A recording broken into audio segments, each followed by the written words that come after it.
Hey guys, welcome back to my channel of chair Nisha insight. तो आज हम पढ़ने वाले हैं रिसर्च एप्टीट्यूड के कौन पीवाईक्यू का पार्ट 2। कल हमने 5 तक क्वेश्चन किए थे, देखो, है ना। कल हमने 5 तक क्वेश्चन करे थे, लेकिन हमने इसमें हर एक चीज़ की एक्सप्लेनेशन करी थी, है ना। एक एक क्वेश्चन किए थे, उसके साथ में जितने भी इम्पोर्टेंट कंसेप्ट है ना, जितने भी वर्ड्स आए हैं उन सब की एक्सप्लेनेशन करी थी, जितने भी डेफिनेशन आई है वो सीखी थी हमने, है ना। तो अच्छे से हमने कॉन्सेप्ट भी क्लियर करे कल, और साथ में पीवाईक्यू भी किए। तो आज हम क्या करेंगे, आज हम करेंगे 6th क्वेश्चन से स्टार्ट। ठीक है। 6th क्वेश्चन क्या कहता है, देखिए। 6th कहता है कि different from being a normal distribution, यानी कि नॉर्मल डिस्ट्रीब्यूशन के अलावा if A curve is skewed, अगर एक कर्व है वो स्क्यू है ऑन दी राइट साइड में, तो उसको क्या बोलेंगे। मतलब कि नॉर्मल डिस्ट्रीब्यूशन को छोड़ के अगर कोई कर्व है वो राइट साइड स्क्यू है, स्क्यू मतलब कि झुका हुआ, तो उसको क्या बोलेंगे, पॉजिटिवली स्क्यूड, नेगेटिवली, या नॉन यूनिफॉर्मिलिटी स्क्यूड, या फिर प्लेटिकटिक। तो इसका आंसर पता क्या आ जाएगा, इसका आ जाएगा कि राइट साइड है तो पॉजिटिवली स्क्यूड है। ठीक है, राइट साइड है तो पॉजिटिवली स्क्यूड है। इसको मैं बना के दिखाती हूँ, देखो। नॉर्मल डिस्ट्रीब्यूशन क्या होता है आपको पता ना, ये स्टैट का है। 2 मिनट को, इसको थोड़ा सा मेरे को सही करना पड़ेगा, बिकॉज यहाँ से थोड़ा सही नहीं बना, गैप सही बनना चाहिए ना इसका। देखिए। हाँ,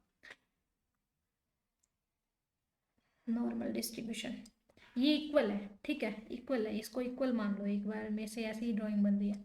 इक्वल में क्या होता है, यहाँ मीन होता है ना। और बीचों बीच क्या होता है, मीडियन। और जो सबसे ज़्यादा वाला होता है उसको कहते हैं मोड, है ना। तो यहाँ पर नॉर्मल डिस्ट्रीब्यूशन में mean is greater than median greater than mode होता है। ठीक है, ये तो नॉर्मल डिस्ट्रीब्यूशन हो गया। इसके अलावा अपने को क्या बोला है कि नॉर्मल डिस्ट्रीब्यूशन के अलावा ये तो पॉजिटिव साइड है ना, और ये नेगेटिव साइड है। ये कौन सी होती है, राइट साइड होती है, और ये कौन सी होती है, लेफ्ट साइड होती है। इतना आपको पता है। 1 सेकेंड, ये क्या हो गया। हम्म, हाँ, ये क्या होती है, लेफ्ट साइड होती है, ये आपको पता है ना। तो अब इसने क्या बोला, इसने बोला कि नॉर्मल डिस्ट्रीब्यूशन के अलावा अगर कोई कर्व है वो राइट साइड में झुकी हुई है, राइट साइड में झुकी हुई है, इट मीन्स ऐसे बनी हुई है, देखो, ऐसे। तो कौन सी होगी, अब देखो किस साइड झुकी हुई है, इस साइड झुकी हुई है, तो ये कौन सी साइड होती है, पॉजिटिव। तो कौन सी होगी, पॉजिटिवली स्क्यूड। अगर ऐसे बनी होती, 1 सेकेंड को, इसको थोड़ा सा इरेज कर दूं मैं। हम्म, देखो, अगर ऐसे बनी होती ये, तो ये कौन सी साइड है, ये लेफ्ट साइड है, ये कौन सी है, राइट। तो इसको क्या बोलते हैं हम, नेगेटिवली स्क्यूड। और ये कौन सी है, ये सिमेट्रिक है, यानी कि नॉर्मल डिस्ट्रीब्यूशन। ओके। तो अब 7th क्वेश्चन करते हैं। 7th क्या कहता है, when the consistency of data collected, consistency देख रहे हैं हम किसी डाटा कोलेक्टेड की, जो मेजर करी जाती है at different point of time, it is identified as. ये कहते हैं जो डाटा हमने कलेक्ट करा है ना, जो डाटा हमने कलेक्ट करा है उसकी कंसिस्टेंसी को हमें अलग अलग पॉइंट ऑफ टाइम पे देखना है। यानी कि हमने जैसे मान लो 30 सैंपल का डाटा लिया है ना, 30 सैंपल के डाटा की कंसिस्टेंसी को अगर हम अलग अलग टाइम पर देखें, तो उसको, उस वाली को क्या बोलेंगे, interrater, reliability test, retest, split half, और इंटरनल। इनमें से किस में से आंसर आएगा, बताइए। देखो, साफ देखने से पता चल रहा है कि सैंपल साइज सेम है, लेकिन बस टाइम अलग अलग होएगा। तो इट मीन्स वो कौन सी होगी, टेस्ट रीटेस्ट। कौन सी, टेस्ट रीटेस्ट। टेस्ट रीटेस्ट में हम क्या करते हैं, सैंपल साइज है वो सेम ही रहता है, मान लो 30 लिया हमने, सैंपल साइज है वो क्या रहेगा, सेम रहेगा। ठीक है, लेकिन जो टाइम है ना, टाइम चेंज होता रहेगा। जैसे कि आज मैंने क्या करा, आज मैंने आपसे 5 क्वेश्चन लिए, है ना। आज मैंने 5 क्वेश्चन का टेस्ट आपसे लिया, सेम ही 5 क्वेश्चन का टेस्ट मैं कल लूंगी, सेम ही परसों लूंगी, है ना।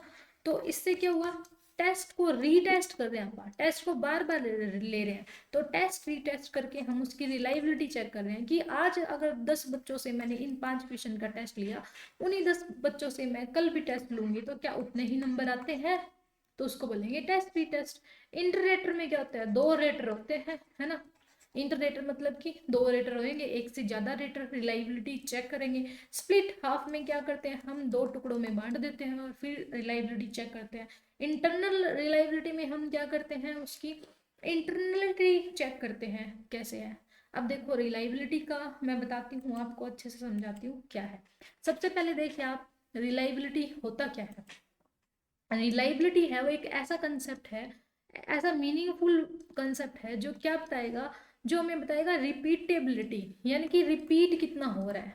ठीक है, जब बात करें कि रिलायबिलिटी बतानी है हमें, है ना, विश्वसनीयता, तो वो विश्वसनीयता का अर्थ क्या होगा कि रिलायबल, यानी कि रिपीट हो रहा है नहीं हो रहा। ठीक है, अब कोई बंदा है, कोई एक बात बोलता है, मान लो जैसे मान लो ए पर्सन है, ए से बी ने पूछा कि कल स्कूल में क्या करवाया, है ना। ए से बी ने पूछा कि कल स्कूल में क्या करवाया। ए ने आज तो बोल दिया, पहले दिन फर्स्ट डे क्या बोला कि मैम ने ना टीचिंग एप्टीट्यूड करवाया। ठीक है, लेकिन दूसरे दिन जब बी ने पूछा कि परसों के दिन क्या करवाया था, तो ये बोल देगा रिसर्च एप्टीट्यूड करवाया था। फिर तीसरे दिन ये पूछेगा, ये बोलेगा नहीं नहीं उस दिन तो ना 10 तारीख के दिन ना रिसर्च एप्टीट्यूड नहीं आरसी करवाया था। तो तो क्या बी को एक ही बात पे विश्वास होएगा, नहीं होएगा ना। क्यों, क्योंकि वो हर बार चेंज कर रहा है, हर बार आउटकम उसके अलग आ रहे हैं। लेकिन अगर बी ने ए से पूछा कि 10 तारीख को स्कूल में क्या करवाया था, तब उसने बोला कि टीचिंग एप्टीट्यूड करवाया। बी ने फिर दोबारा पूछा उससे, तो भी उसने टीचिंग एप्टीट्यूड बताया। तीसरी बार ऐसे जितनी भी बार पूछा टीचिंग बताया। इट मीन्स क्या, हर बार सेम आंसर आ रहे हैं ना, हर बार सेम ही चीज रिपीट हो रही है। तो बी को शक नहीं होएगा, बी को कंफर्म हो जाएगा कि सच में ही टीचिंग एप्टीट्यूड करवाया था मैम ने, तभी तो हर बार इसका आंसर सेम आ रहा है ना। तो रिलायबिलिटी कब मानेंगे हम, कि रिपीट होती हो कोई चीज, है ना। और जब हम किसी से कुछ पूछेंगे या कोई क्वेश्चन करेंगे, ऑब्जर्व करेंगे, तो वही चीज रिपीट होनी चाहिए, है ना। जैसे कि क्वांटिटेटिव हम रिसर्च करते हैं तो उसमें क्या देखते हैं, इसमें यही तो देखते हैं ना कि क्वांटिटेटिव का मतलब क्या होता है, कि अगर राम ने अगर किसी टॉपिक पे रिसर्च करी तो भी सेम रिजल्ट आए, श्याम ने रिसर्च करी तो भी रिजल्ट सेम आए, अगर निशा ने करी तो भी सेम आने चाहिए, है ना।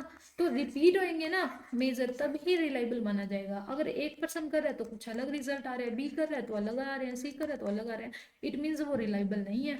ठीक है, तो to reduce the likelihood of malification and maintain the validity and reliability of data scientist how they measurement repeatability.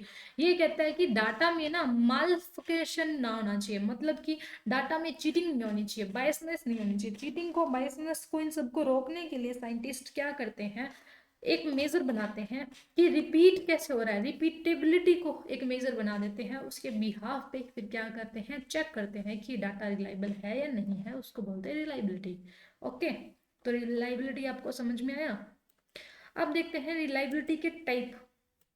1 minute में हो जाएगा क्या, आपको एक बार मेन बता देती हूँ, है ना, क्योंकि ये तो फिर ज़्यादा हो जाएगा। स्प्लिट हाफ, इम्प्रूव, इतना आपको अभी कर नहीं सकते ना अभी, क्योंकि फिर अपने क्वेश्चन रह जाएंगे। ठीक है, ये देखो, ये वाली स्लाइड से करवा देती हूँ, क्योंकि अभी फिर PYQ रह जाएंगे, फिर इसके लिए अलग से मैं वीडियो लाऊंगी। टेस्ट री टेस्ट में क्या करते हैं, this type of well reliability क्या करते हैं, एक किसी पर्सन के बारे में हम क्या करेंगे, सेम ही चीज रखेंगे, सेम ही रखेंगे। सेम तो टेस्ट हुआ, है ना, सेम ही पर्सन हुए, लेकिन उसी टेस्ट को, सेम टेस्ट को हमने बार बार अलग अलग टाइम पे लिया, डिफरेंट डिफरेंट टाइम पे लिया, सेम टेस्ट को डिफरेंट डिफरेंट टाइम पे लिया, तो वो टेस्ट री टेस्ट हो गया। स्प्लिट हाफ में क्या करते हैं, ये यूजफुल होती है कब, impactful of undesirable to assess reliability with two test administrative, यानी कि इसमें दो टेस्ट होंगे। स्प्लिट हाफ यानी कि एक ही टेस्ट को मैंने दो टुकड़ों में बांट दिया, फिर इसको चेक करा, फिर इसको चेक करा, दोनों में क्या मैच आ रहा है वो चेक करा, तो वो स्प्लिट हाफ होगी। पैरेलल फॉर्म में क्या होता है,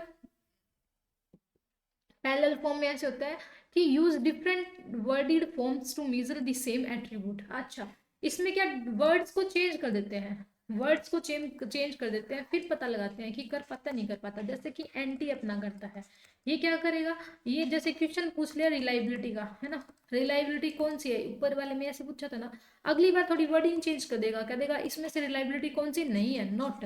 फिर देखेगा कि बंदे को आंसर आता है नहीं आता, कहीं ऐसे तो नहीं है कि आंसर को रट रखा हो इस पर्सन ने, है ना। ऐसे भी तो होता है कि पर्सन है वो आंसर को रट लेते हैं, इसकी वजह से अब जिस बंदे ने रटा होगा वो तो क्या करेगा, देख लिया रिलायबिलिटी का क्वेश्चन आ गया, 4 दिए हुए, इट मीन्स इसका आंसर क्या हो जाएगा, अपना टेस्ट रीटेस्ट हो जाएगी, ये लगा के आ जाएगा। लेकिन जिसने रटा हुआ नहीं है, जो समझ के करता है, वो क्या करेगा, वो पढ़ेगा भाई इस बार तो नोट दिया हुआ है, इस बार क्या दिया हुआ है, नोट दिया हुआ है, ठीक है, तो वो चीज़ करेगा। तो ये क्या होती है, पैरेलल रिलायबिलिटी। अब इंटरनल कंसिस्टेंसी किस में देखते हैं, इंटरनल कंसिस्टेंसी हम उसमें देखते हैं, अभी हमने करा था ना इंटरनल रिलायबिलिटी में, है ना। इसमें हम क्या देखते हैं, which we just how the item on a test are propose to measure the same construct produce similar result, कि इसके जैसा अगर सेम मैं दोबारा से टेस्ट लूंगी, इसके जैसा सेम दोबारा से टेस्ट लूंगी, तो वो क्या रिजल्ट देगा, ये बोलता है इंटरनल कंसिस्टेंसी। ये क्या कहता है कि मैंने अगर मान लो रिलायबिलिटी का ही टेस्ट लिया, रिलायबिलिटी का नहीं लूंगी मैं, फिर इसकी वर्डिंग चेंज नहीं करूंगी, इसके जैसा ही मैं मान लो वैलिडिटी का टेस्ट लेती हूँ, तो क्या रिजल्ट आता है ना। तो वो मान लो मैं 2+2 का 4 ये टेस्ट लेती हूँ, बाद में इसके जैसे ही ऐड करने वाला मैं मान लो 4+4 का लेती हूँ, तो क्या रिजल्ट आता है, तो इंटरनल कंसिस्टेंसी, है ना। इसके जैसा उसका टेस्ट लेना, तो टेस्ट री टेस्ट आपको आ गया ना समझ में, कि कॉमन चीज देखेंगे हम इसमें, इंटरनल कंसिस्टेंसी भी बता दिया मैंने आपको, ठीक है। तो बाकी हम डिटेल में क्या है अपने कॉन्सेप्ट की क्लास में कर लेंगे। तो अभी हम नेक्स्ट क्वेश्चन देखते हैं एक और। ये क्या कहता है कि change of behaviour in people after they comes to know they are participate in a research produce result do not have validity non. ये कहता है जब पर्सन को पता चल जाता है ना कि उनका बिहेवियर है उसको ऑब्जर्व किया जाने लग रहा है, जब किसी पर्सन को पता चल जाएगा कि भाई उनको ऑब्जर्व किया जा रहा है, तो वो क्या करेंगे, तो वो ना अलग टाइप से बिहेव करने लग जाते हैं, तो उसकी वैलिडिटी को क्या बोलेंगे यहाँ पर, है ना। जैसे मान लो हम ब्लॉगर को देखते हैं, जब वो ब्लॉग बनाते होते हैं, जब तक कैमरा नहीं दिखता ना नॉर्मल पीपल को, है ना, जो बाकी के लोग होते हैं उनको जब तक कैमरा नहीं दिखता वो अलग बिहेव करते होते हैं, मतलब कि नॉर्मल बिहेव करते हैं। जैसे ही उनको कैमरा दिखता है ना, वो एकदम ही चेंज हो जाते हैं, है ना, अच्छा बनना स्टार्ट हो जाते हैं, या ज़्यादा एक्टिंग करने लग जाते हैं। तो ये बोल रहे हैं जब हम रिसर्च करते होते हैं, उस टाइम अगर हम नहीं बताते कि हम रिसर्च कर रहे हैं और उनको ऑब्जर्व किया जा रहा है, तब तक तो वो ठीक बिहेव करेंगे, बाद में उनका बिहेव चेंज हो जाता है, तो उसको क्या बोलेंगे, वो आपको बताना है। और ये मैं आपको रिसर्च एप्टीट्यूड की जो कॉन्सेप्ट की क्लास थी ना उसमें करवा चुकी हूँ, ये इफेक्ट। तो इसका हो जाएगा हाफटन इफेक्ट। हाफटन इफेक्ट में क्या करते हैं, जब हमें कोई ऑब्जर्व करता है तो हम अपना बिहेवियर चेंज कर लेते हैं, उसको बोलते हैं, ठीक है। ब्लाइंडिंग, अब ब्लाइंडिंग इफेक्ट क्या होता है ये देखते हैं। ब्लाइंडिंग इफेक्ट को कई बार हम मास्किंग भी बोलते हैं। ये किस लिए यूज होता है, ये एलिमिनेट करने के लिए, सच बायस, कुछ बायसनेस को ना हम एलिमिनेट करना चाहते हैं, उसके लिए यूज होता है। ये क्या होता है, it tenet of randomized control trial that the treatment allocation for each power in not until the patient has irrevocably be entered into the trials of word selection. अब देखो ब्लाइंड इफेक्ट मैं ही बता देती हूँ। ब्लाइंड इफेक्ट मतलब कि ये दो रिसर्चर है, जैसे मास्टर शेफ देखा आपने, मास्टर शेफ, मास्टर शेफ मान लो, उसमें क्या है, दो बंदे खाना बना के लेके आए हैं, ठीक है। इन दो बंदों को पता है कि मैंने ये खाना बनाया है, मैंने ये खाना बनाया है, और किसी को नहीं पता, ठीक है। तो इन दोनों को क्या है, पता है, और किसी को नहीं पता, मतलब कि ना रिसर्चर, या ऐसे मान लो, रुको, कहाँ गया इरेजर, रुको रुको मैं बताती हूँ। ब्लाइंड इफेक्ट क्या होता है, ब्लाइंड इफेक्ट ऐसे है कि, यहाँ पेन ले लेती हूँ पहले मैं, ठीक है। ब्लाइंड इफेक्ट में क्या होता है ना, रिसर्चर को पता होता है, रिसर्चर को पता होएगा कि ये खाना ए ने बनाया है, ये बी ने बनाया है ना, लेकिन ऑडियंस को नहीं पता होता, है ना। तो जब दो बंदे आएंगे ना इनके पास खाना टेस्ट कराने के लिए, जैसे मास्टर शेफ वगैरह में होता है, तो रिसर्चर को पता है ये इसने बनाया है, ये इसने बनाया है। या फिर वो रिसर्चर को अगर नहीं पता होगा, तो वहां पर बैठे हुए उन लोगों को पता होगा, मान लो रिसर्चर को नहीं पता है ना, रिसर्चर को नहीं पता, मान लो लोगों को पता है, यानी कि एक पर्सन को पता है कि इसने बनाया है, फिर वो खा के बताएगा कि भाई इसने बनाया है, तो फिर क्या होगा, बायसनेस नहीं होगी, वो ब्लाइंडिंग इफेक्ट हो जाएगा, ठीक है। हाफटन इफेक्ट क्या होता है, हाफटन इफेक्ट वो होता है कि इसमें हमें पता चल जाए ना कि हमें ऑब्जर्व करा जाता है, तो हम अपना बिहेवियर है वो चेंज कर देते हैं। हाफटन इफेक्ट का ये रहा एग्जाम्पल, ठीक है। बाकी मैंने आपको वहीं पे करवाई दिया। बाइंडिंग इफेक्ट को प्लेसिबो इफेक्ट भी बोलते हैं, है ना। प्लेसिबो इफेक्ट में कैसे, देखो यहाँ से आपको सही समझ में आ जाएगा। प्लेसिबो इफेक्ट में ऐसे होता है ब्लाइंडिंग इफेक्ट में, कि एक मान लो ये ए ग्रुप है, ये बी ग्रुप है, ठीक है।